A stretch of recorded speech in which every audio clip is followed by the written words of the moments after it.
Kita sebetulnya mohon semoga Yesus menunjukkan kepada kita jalan yang harus kita lalui untuk sampai kepada Allah Bapa. Dan kita mohon supaya kita mendapatkan keberanian untuk mencontoh Yesus yang memberikan diri karena kasih-Nya kepada kita manusia. Datang dan ajarlah kami jalan kebijaksanaan. Menjadi orang yang bijaksana, seringkali aku katakan, adalah orang yang memikirkan atau mengambil keputusan langkah-langkahnya berdasarkan apa yang baik bagi orang lain, yang baik bagi sesama, bukan untuk kepentingannya pribadi. Yang menjadi pertimbangan bukan kebahagiaan, keselamatan, kesenangan pribadi, tetapi kebahagiaan dan kebaikan bagi sesama. Itulah orang yang bijaksana. Maka pada hari ini sebetulnya kita mohon supaya kita mendapatkan jalan menuju kebijaksanaan sebagaimana yang dibuat oleh Yesus. Hidup Yesus bukan untuk kepentingannya, bukan untuk sukacitanya sendiri, tapi hidup Yesus adalah untuk kebaikan, kepentingan, dan sukacita manusia. Dalam nama Bapa dan Putra dan Roh Kudus. Tuhan bersamamu. Bapak Ibu para saudara sekalian yang terkasih, selamat pagi. Pagi ini kita mengawali perayaan rangkaian Oktaduum kita mulai tanggal 17 sampai dengan 24 Desember nanti, di mana di dalamnya selama 8 hari kita akan berdoa secara khusus dan juga menyampaikan permohonan-permohonan kita di hadapan Yesus yang adalah Allah Putra yang hadir ke dunia. Juga secara khusus kita akan dibantu untuk merenungkan arti kehadiran Yesus melalui antifon 7O yang kita kenal juga sebagai rangkaian 7O Agung. 7O Agung ini sebetulnya berawal dari antifon Kidung Maria yang senantiasa didaraskan sebagai bagian dari ibadat sore. Namun demikian, 7O ini juga muncul di dalam bait pengantar Injil dalam perayaan Ekaristi mulai pada tanggal 17 sampai dengan 24 Desember nanti. Dalam Ritus Katolik, antifon 7O ini mengajak kita untuk semakin dekat dengan gelar-gelar Yesus yang disampaikan sebagai bentuk penghormatan kepadanya. Para saudara sekalian yang terkasih, 7 antifon yang didahului dengan seruan O, yaitu yang pertama pada hari ini kita renungkan mengenai O Sapientia atau O kebijaksanaan. Besok kita renungkan O Adonai, O Tuhan. Pada hari yang ketiga kita renungkan O Radik Jese atau O Tunas Daud. Pada hari keempat kita renungkan O Klavis David atau O Kunci Daud. Pada hari yang kelima kita renungkan tema O Oriens atau O Surya Pagi, Fajar Pagi. Pada hari yang keenam kita diantar merenungkan seruan O Regensium, O Raja para Bangsa. Pada hari yang ketujuh kita renungkan O Immanuel. 7 antifon yang didahului dengan seruan O ini sudah ada sejak zaman yang lampau, bahkan dikatakan sudah berabad-abad lamanya. Dan yang istimewa saudara sekalian, antifon dengan 7O ini ternyata bukan hanya dihidupi oleh gereja Katolik, tapi juga gereja-gereja yang kita sebut sekarang ini gereja Kristen. Gereja Lutheran, gereja Anglikan, mereka masih menggunakan antifon yang sama. Sehingga tanpa disadari sebetulnya 7 antifon ini menjadi jembatan yang menyatukan banyak gereja yang ada di dunia ini.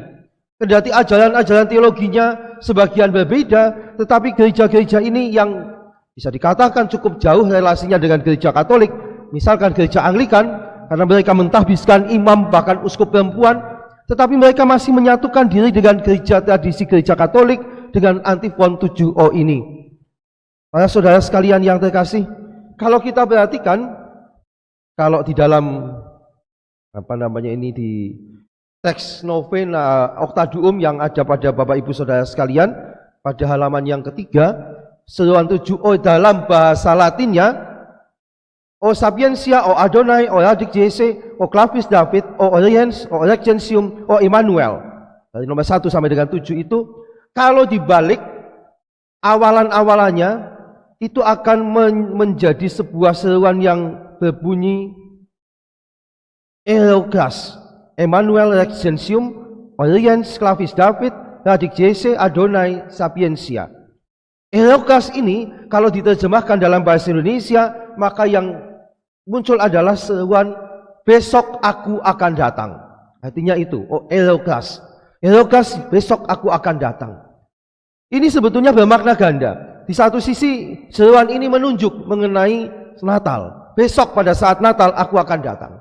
Tetapi sekaligus juga semboyan ini atau seruan ini mengajak kita melihat ke akhir zaman. Besok pada akhir zaman aku akan datang.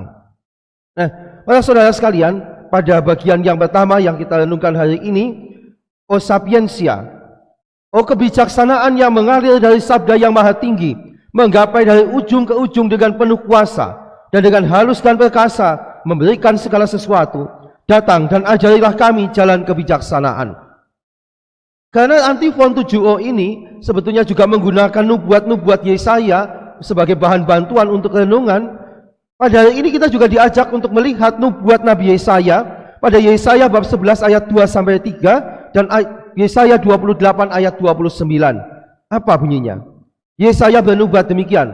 Roh Tuhan akan ada padanya, roh hikmat dan pengertian, roh nasihat dan keperkasaan, roh pengenalan dan takut akan Tuhan.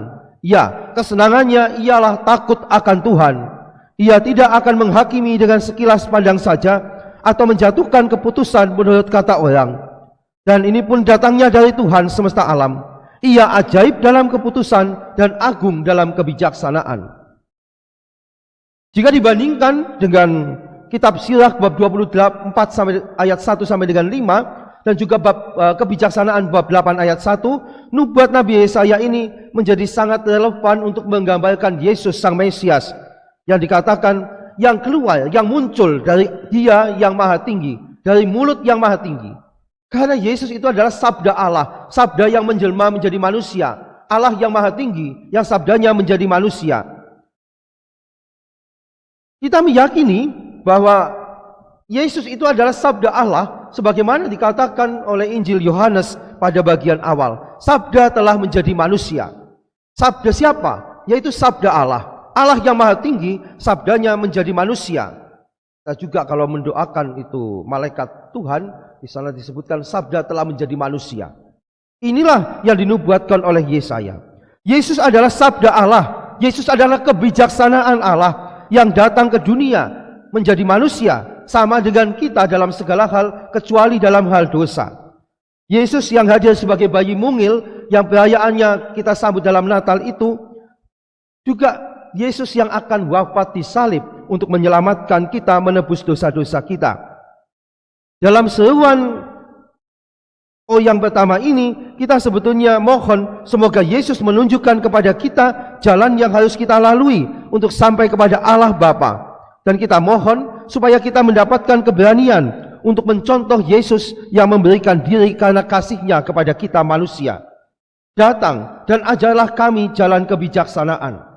Menjadi orang yang bijaksana, seringkali aku katakan, adalah orang yang memikirkan atau mengambil keputusan langkah-langkahnya berdasarkan apa yang baik bagi orang lain, yang baik bagi sesama, bukan untuk kepentingannya pribadi.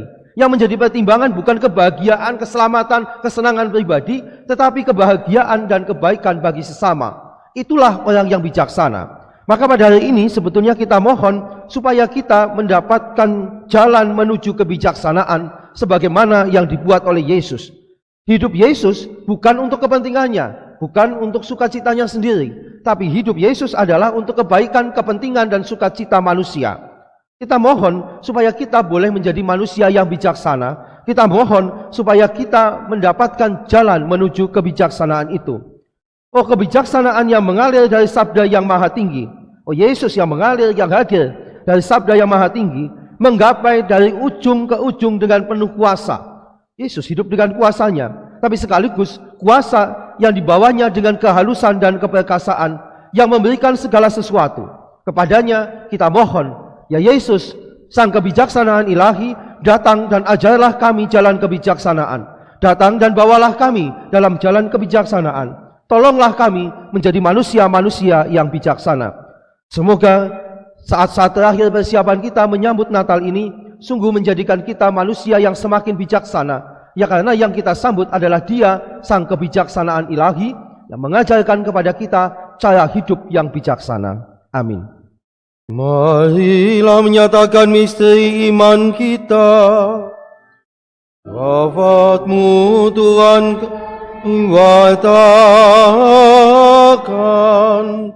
kebangkitan-Mu kami muliakan, hingga Engkau datang. Kidung bahagia. Kidung didahului dengan antifon dan juga nanti ditutup dengan antifon. Kita daraskan bersama bagian antifon. Oh kebijaksanaan yang mengalir dari sabda yang maha tinggi, menggapai dari ujung ke ujung dengan penuh kuasa, dan dengan halus dan berkasa, memberikan segala sesuatu datang dan ajarilah kami jalan kebijaksanaan. Hitung kita daras bergantian. Aku mengagungkan Tuhan, hatiku bersukaria karena Allah penyelamatku. Sebab Ia memperhatikan aku, hamba-Nya yang hina ini.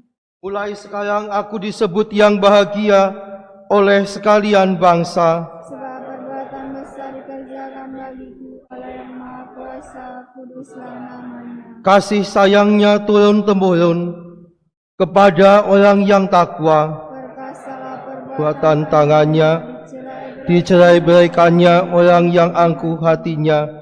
Orang yang berkuasa diturunkannya dari takhta, yang hina-dina diangkatnya. Orang lapar dikenyangkannya dengan kebaikan. Orang kaya diusirnya pergi dengan tangan kosong. Menurut janjinya kepada leluhur kita, Allah telah menolong Israel hamba-Nya. Demi kasih sayangnya kepada Abraham serta keturunannya untuk selama-lamanya.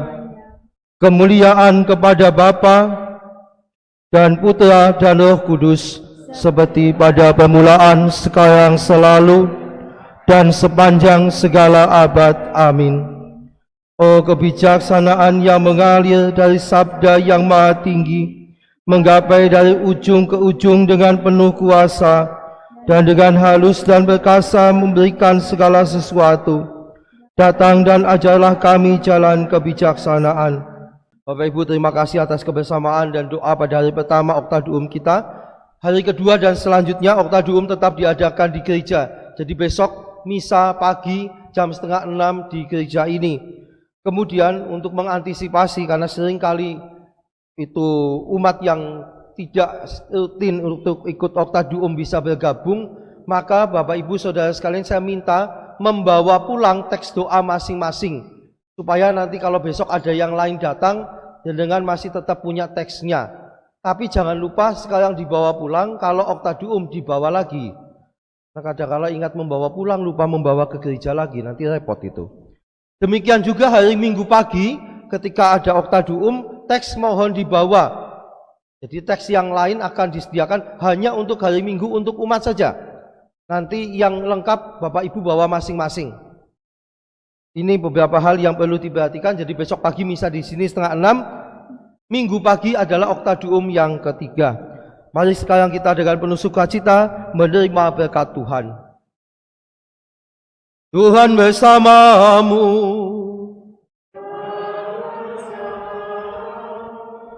Semoga Allah yang Maha Kuasa dan berbelas kasih, yang kedatangan Putra Tunggalnya saudara percaya, serta kedatangannya kelak saudara nantikan, menguduskan saudara dengan keagungan kedatangannya, dan melimpahi saudara dengan berkat-Nya. Semoga dalam masa hidup sekarang, Dia menganugerahkan kepada saudara iman yang teguh, harapan yang menggembirakan, dan cinta kasih yang berdaya. Semoga saudara yang digembirakan oleh cinta bakti yang suci karena kedatangan penebus kita, dilimpahi dengan anugerah abadi pada saat Dia datang kembali dalam kemuliaan-Nya. Allah yang Maha Kuasa senantiasa membimbing, melindungi, memberkati kita, keluarga kita, dan semua orang yang berkehendak baik, Bapa dan Putra dan Roh Kudus. Saudara sekalian, pergilah, perayaan syukur kita dan Oktaduum hari yang pertama kita sudah selesai.